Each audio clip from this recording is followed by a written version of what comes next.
आदर्श शिक्षण संस्थान की ऑनलाइन कक्षा में एक बार फिर से कक्षा 6 के सभी भैया बहनों का हार्दिक स्वागत एवं अभिनंदन। प्यारे भैया बहनों, आज हम सामाजिक एवं राजनीतिक जीवन के पाठ्य पुस्तक के पाठ प्रथम विविधता की समझ में भौगोलिक आधार पर जो विविधताएं पाई जाती हैं उसके बारे में जानकारी प्राप्त करेंगे। उससे पहले हमें ये समझना जरूरी है कि भौगोलिक आधार पर विविधताएं कैसे होती हैं। हम ये अच्छी तरह जानते हैं कि हम भारत देश को देखते हैं कि भारत देश के उत्तर, दक्षिण, पूर्व, पश्चिम चारों तरफ देखोगे तो आपको भौगोलिक विविधताएं कई प्रकार से देखने को मिलेगी। उत्तर में देखोगे तो आपको पहाड़ी पर्वतीय इलाके मिलेंगे, पश्चिम में देखोगे तो रेगिस्तानी इलाका मिलेगा आपको, मध्य में पठारी भाग, दक्षिण में समुद्र के तटीय इलाके मिलेंगे। तो इसी प्रकार से ये भारत का जो भूभाग है वो भौगोलिक विविधताओं को लेकर एक प्रकार से बना हुआ है। जितनी भौगोलिक विविधता है उतने प्रकार की वहाँ के रहने वाले लोगों में विविधता भी पाई जाती है, उनके कार्य में विविधता पाई जाती है, उनके खान पान, रहन सहन, उनके जीवन में ये भौगोलिक परिस्थितियाँ बहुत ज़्यादा प्रभाव डालती हैं। तो हम भारत के दो ऐसे क्षेत्रों को लेते हैं जिसके माध्यम से हम समझ सकते हैं कि ये भौगोलिक विविधता किस प्रकार की होती है। तो इसके लिए हमने भारत के उत्तर का एक क्षेत्र है लद्दाख, उसको लिया है। दूसरा है केरल जो भारत के दक्षिण में आया हुआ एक राज्य है। तो दोनों ही भारत के अलग अलग क्षेत्र में आए हुए हैं और दोनों की स्थिति बिल्कुल अलग है। एक उत्तर में जो पूरा पहाड़ी क्षेत्र है और नीचे केरल जो दक्षिण में है वो पूरा समुद्री इलाका, तटीय इलाका है। तो सामान्य इनमें जो विविधताएं पाई जाती हैं उसके बारे में हम जानकारी प्राप्त करेंगे। सबसे पहले हम लद्दाख को लेते हैं। लद्दाख जम्मू कश्मीर का ये पूर्वी भाग है और एक पहाड़ियों से घिरा हुआ एक रेगिस्तानी इलाका है। और ये इलाका ऐसा है कि यहाँ पर जो बारिश है, वर्षा है, वो बहुत ही कम मात्रा में होती है, इसलिए यहाँ पर सिंचाई भी कम ही होती है। यहाँ तक कि पीने के पानी के लिए भी यहाँ के लोग बर्फ पिघलने का इंतजार करते हैं, क्योंकि उत्तर में आया हुआ है तो इस कारण वहाँ पे ठंड ज़्यादा पड़ती है। तो ये वहाँ की स्थिति है। उसी के समकक्ष यदि हम केरल वाले भूभाग को लें जो भारत के दक्षिण में है, वो भी भारत के दक्षिण के भूभाग में आया हुआ है, समुद्र तटीय राज्य है। इसका एक भाग समुद्र तटीय है, दूसरा पहाड़ियों से घिरा हुआ है। और ये जो क्षेत्र है ये भूमध्य रेखा के बहुत करीब है, इसका यहाँ पर गर्मी खूब पड़ती है जो हमें उनके रंग रूप में देखने को मिलती है। भूमध्य रेखा के करीब होने के कारण गर्मी यहाँ पर बहुत ही ज़्यादा मात्रा में पड़ती है। तो ये पहला इनका अंतर है। एक लद्दाख में ठंड ज़्यादा पड़ती है और दूसरे भूभाग में गर्मी ज़्यादा पड़ती है। अब देखें भोजन के आधार पर, जो लद्दाख के लोग हैं वो भोजन के लिए ज़्यादातर पशुपालन पर निर्भर रहते हैं, पशुओं को पालते हैं और उनसे जो दूध वगैरह प्राप्त होता है, दूध से बनी वस्तु है और जो मांस है उसका ज़्यादा ये सेवन करते हैं। केरल के लोग हैं वो अपने भोजन के लिए ज़्यादातर मछली पालन है, सब्जी है, चावल, इन चीज़ों का ज़्यादा सेवन करते हैं। तो मछली, सब्जी और चावल ये इनके भोजन के रूप में मुख्य केरल के लोगों का आहार होता है। उसी प्रकार से यदि व्यवसाय देखा जाए, व्यवसाय के आधार पर देखें तो जो लद्दाख का क्षेत्र है यहाँ के लोग व्यवसाय के लिए ज़्यादातर ऊन का व्यापार करते हैं और ऊन की प्राप्ति के लिए एक खास किस्म की बकरी को पालते हैं जिसे पश्मीना ऊन की प्राप्ति होती है और ये बहुत ही महंगी होती है। और यहाँ के लोग इसको बेचने के लिए इसको कश्मीर के व्यापारी को बेचते हैं और वहाँ से इनको अच्छी खासी रकम प्राप्त होती है और कश्मीर में ही ये ऊन बुनी जाती है, वहाँ से ऊन से बने वस्त्रों का निर्माण होता है।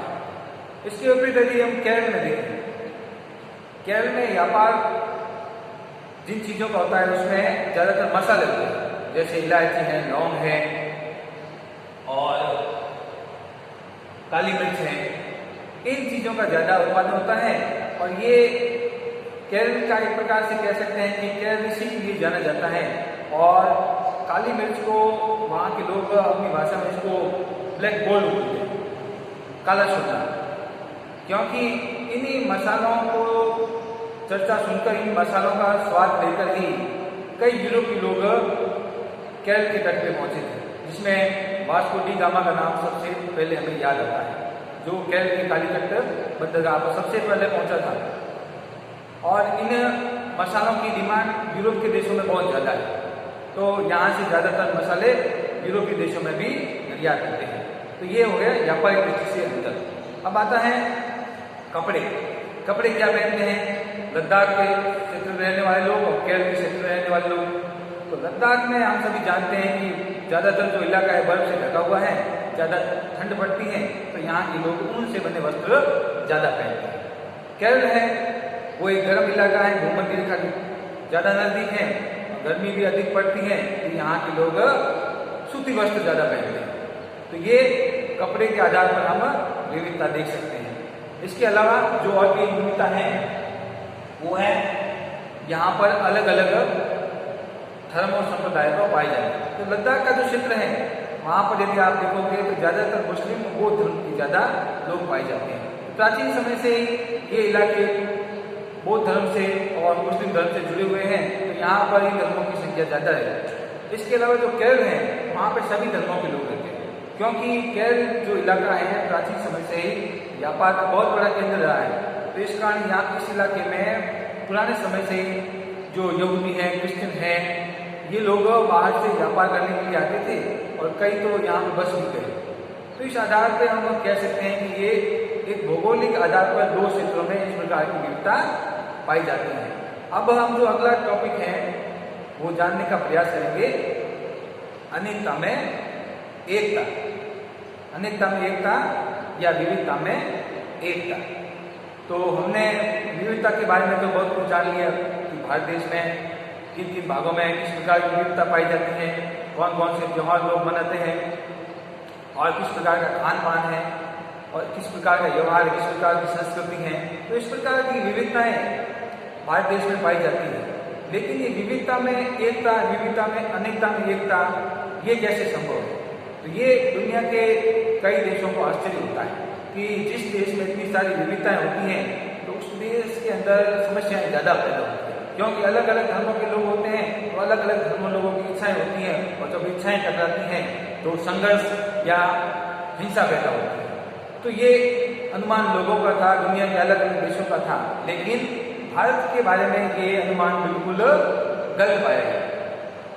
हम सभी जानते हैं कि अंग्रेजों ने भारत पर लंबे समय तक राज किया और वे और भी लंबे समय तक शासन करना चाहते थे, क्योंकि उनको लगा था कि भारत की जो विविधता है वो कभी भी भारत को एक नहीं होने देगी। यही विविधता हमें ज़्यादा समय तक शासन करने के लिए प्रेरित करेगी और हमारा मजबूत आधार होगा।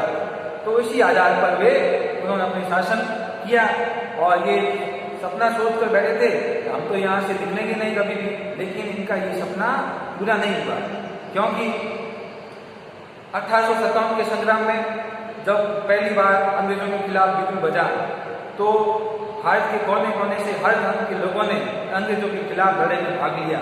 उस स्वतंत्र संग्राम को सफल बनाने के लिए सभी लोग एकजुट हो गए, चाहे किसी भी हो धर्म के हो, संप्रदाय के हो, जाति के हो, मजहब के हो, सभी ने एकजुट होकर अंग्रेजों के खिलाफ लड़ाई लड़ी थी। हालांकि वो प्रथम प्रयास था, कुछ कमियों के कारण उसमें सफल नहीं हुए, लेकिन इसकी चिंगारी धीरे धीरे आगे बढ़ी और कुछ ही वर्षों के बाद में जब भारत के लोगों को लगने लगा कि ये हमारी विविधता या हमारे अलग अलग धर्मों का फायदा उठाकर हमें बांटना चाहते हैं, लेकिन हम इनका प्रयास सफल नहीं होने देंगे। तो बाद में जो स्वतंत्रता आंदोलन हुए कुछ वर्षों के बाद में, उस आंदोलन में अंग्रेजों के खिलाफ भारत के प्रत्येक धर्म ने हिस्सा लिया और यहाँ से अंग्रेजों को भगाने के लिए उन्होंने जेल भी गए, कईयों ने अपने बाल बच्चों को खोया भी लिखा। तो इस प्रकार से उन्होंने सभी ने एकजुट होकर प्रयास किया और उसी प्रयास का नतीजा था कि भारत आज़ाद हो गया। तो ये अनेकता में एकता, विविधता में एकता का अच्छा उदाहरण था जो दुनिया के सामने भारत के लोगों ने प्रस्तुत किया।